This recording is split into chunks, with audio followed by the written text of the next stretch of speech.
Hey, welcome to Leaving Crazy Town with Finn and Sarah. What are we going to talk about today, Sarah? Hey, bud. What we're going to talk about today is, and this is the terminology I started using, actually, I think it was during COVID. I thought of the term fear bomb. And because the way I felt was fear bombs were coming through the TV set into my living room like all day long. Like, this many people are dying today, and the sensationalism, and every channel was trying to be the most dramatic and the most crazy. And that has also happened during different political things that have gone on in the world where the fear bombs are coming out. Right now, every day, my email, social media, whatever, it's constant. The sky is falling. Yes. Which I do feel like it is in some ways. You're going to lose all your money. We're going to, go to war. We're all going to die. We're all going to lose our social security. I don't know, whatever it is. People are taking over the United States. There's going to be a civil, I don't know, all these things that are, whatever. People's fear is how I see it. Yeah, People's fear and also, magnified. like, being transgender and seeing that there's like 15 executive orders against transgender people and yes, that stuff. So there's two different things, right? There's the speculation about what could happen. Yes. And then there's the stuff that actually is happening. And then there's the stuff where, like, what is the response to what's happening? Yes. And that turns into a lot of speculation as well. And how do you survive and thrive and take care of yourself and still have a peaceful life in the midst of it? Because I believe that's possible. I had that during COVID, which I know some people can't believe. I always said this, that I'd been practicing acceptance, surrender, powerlessness, live and let live, trusting God, all these steps for so many years that when COVID hit, it was this opportunity to literally put all that stuff into practice. And it saved my life. Yeah, and believe it or not, given like meeting you, starting the meeting. I mean, my wife died during COVID, which was awful, but at the same time, prior to that and then after that, still, like, my world really... So while the world was shutting down, my world was opening up. So many good things came out of it. Right. And, I can get spiraled in fear. And the nature of things that are going on now, especially all this, like, attack on transgender people, which is so crazy because there are, like, so few of us. Like, we're going to save the world or ruin it, I think is pretty much impossible. But I was spiraling. Bottom line, like, you can't get your passport, you can't this or that. So here's the thing, like, I was spiraling. Yep. And I was expressing fear, and people would say to me, but you're fine. And I'm like, I know I'm fine. My heart breaks for other people. Right. And the reason why I'm fine is I have a birth certificate with my name and gender. I have a passport with it. I have a license. I did all that stuff, and I know a lot of people that haven't. Right. However, there were still other things, like we're going to Tennessee, and then I get a thing about Tennessee passing a law. If you wear clothes that aren't related to your birth gender, then you're going to get arrested, and it's a crime to be transgender. Or if I go here or there, so I'll never be able to go anywhere. I need to leave the country. Right. So I had to really, and it was very draining, and I felt like my amygdala or whatever it is was like constantly like, and I started waking up and reading stuff and like educating myself and making sure I went like and read the actual executive order and the whatever. It didn't help. Yeah. It just made it worse. So so for me, so what did help? What did help was setting a limit on that stuff. Yes. Finding a way to be like, okay, I need to educate myself, but also saying, how am bringing everything into the minute? Like, how am I right now? I was fine. Yes. I'm fine now. Yes. And remembering that I have certain beliefs around fear and disaster and the sky falling, and that is, if I look for the sky to be falling, the sky will inevitably be falling. So trying to focus on, there were people who were like so happy that these executive orders are coming out. And of course, what does that bring up in me? Rage. Do I like to feel rage? No. Do I want to feel resentment towards people that, and I think that the other thing that I was really working on was the minute I hear somebody supports what's happening, I automatically would go to they're stupid, and I hate them, and whatever. That made me uncomfortable. You know, so I'm getting hit with fear bombs, and then I'm getting rageful because that's how I deal with my fear. Right. But I gotta say, there was one person it was hurting. Me.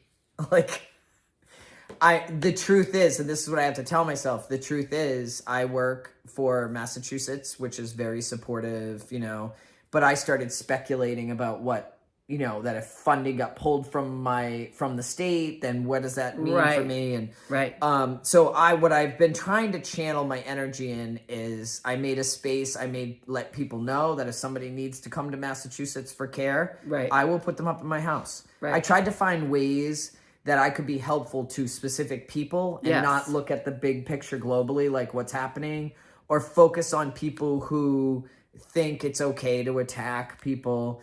Then I started worrying about Social Security. So that was like, it comes in phases. Yes. So you can't just, like, for me, I don't know about you, I couldn't just say a one and done. Yes. Like, oh, I'm not focusing on it and now I'm fine. Right. Because if you don't watch the news, you're still going to hear about it from someone else. Oh, there's definitely. You're going to hear it at work. You're going to hear it. Yep. So I try not to, like, fully engage. But then I do feel bad too. Like, oh, maybe I should be doing something. But I have decided to sit, and when I feel an intuitive thought or action about something I could do, then I would do it instead of like running around like a fear bomb, angry person. Well, and that's the point that Finn just made, that when we are full of fear and/or/anger, probably two sides of the same coin, we're the ones that are suffering. And not only that, you know, what I see also out there in the world is everybody, and this is the crazy, and I say this about the country, like the whole country is codependent, because everybody's feelings are based on what everybody else is doing rather than my hula hoop. And that is going to get us nowhere because we're basically focusing on other people, wanting them to change, and our happiness is in their hands. And that's very, very tricky. So, well, it was the same thing like with gay marriage or transgender people, and not to beat on that topic, but it's probably what I know the most about, saying that gay marriage is ruining the values of marriage. No, divorce was already 50%. Like, look at your own marriage. Yes. And I think, so what you're saying about staying focused on ourselves would also resolve a lot of these issues that are going on. If everyone was just focusing on themselves. Well, that's what my ultimate point is that if every angry person or every scared person identified, oh, this is my anger, this is my fear, it's not about the other person. How can I manage this so I'm not spending the next 4 years, however many years, in total fear and in reactivity, in blame and misery, which will lead to depression, anxiety, health issues, physical problems. So really, we're trying to cut that off for you today. Like, really, the solution, you can have your feelings, but how are you going to manage it? And I have my tools to manage my fear. You know, I only watch certain things. I don't take, you know, it's like that famous saying, what you take in comes out when you're squeezed. And so I'm very careful about what I take in. I try to take in a lot of spiritual stuff. I try to do my meditations. I try to talk to my positive people. I've been exercising more. Exercising. Yeah, just really getting, you know, I've been doing a gratitude book and really focusing on what I'm grateful for, because there is something about turning around the negativity and this idea, and Finn and I read a lot of these books, that negative thoughts are going to create a negative life. And that the more we turn it around to gratitude, appreciation, courage, you know, love, peace, joy, all of those things, and we put that out into the world, then that's going to really help with our feeling states and really trying to switch our thinking to be more positive. I'm not talking about being in denial. I'm talking about making a choice to help yourself to feel better. Anything else, bud? Absolutely. Yeah. Well, I know that I've also heard a lot of, all right, well, we're fear bombing because we want people to know and we have to fight back and blah, blah, blah. And I will say that over my 57 years, my experience has been when I fight back, I get fight back. And the idea of pushing against something only creates like more push on both sides. So yes, fighting is never something that creates peace, and whether it's within myself, against others, or whatever. And a state of inner peace only comes from me. Right. And that whole idea that, the serenity prayer, right? God grant me the serenity to accept things I can't change and the courage to change the things I can. Yes. It's saying to get the serenity to accept. It doesn't say serenity comes after. Right. Like it will, but the world doesn't have to fix itself for me. It will be a long life. Yes. A long life. Absolutely. Ugh.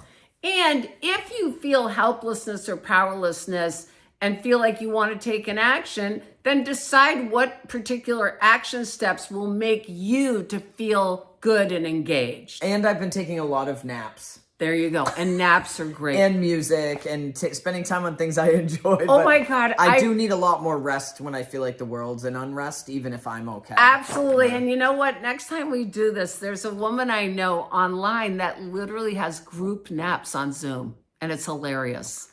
She's from the Sober Curator. Her name's, I think, Anne Marie. And I'm going to give you guys that information. They have everybody. She says people need naps. And what's so hilarious, it's at Mondays at 1:00, she says, which is like so capitalism, Monday at 1. And everybody's on Zoom. They can turn their cameras off and then they kind of come back and chat about their experience. And it's great. So I will get that info. That sounds awesome. Isn't that wild? Yeah. She's great. And I have my Sober Curator sweatshirt on. Yeah, Sober Curator. Check out the Lifestyle Magazine, Sober Lifestyle Magazine online. We've written articles. We have Leaving Crazy Town on there, and it's great. Hi to everybody at Sober Curator. All right, we're leaving. Fasten your seatbelt.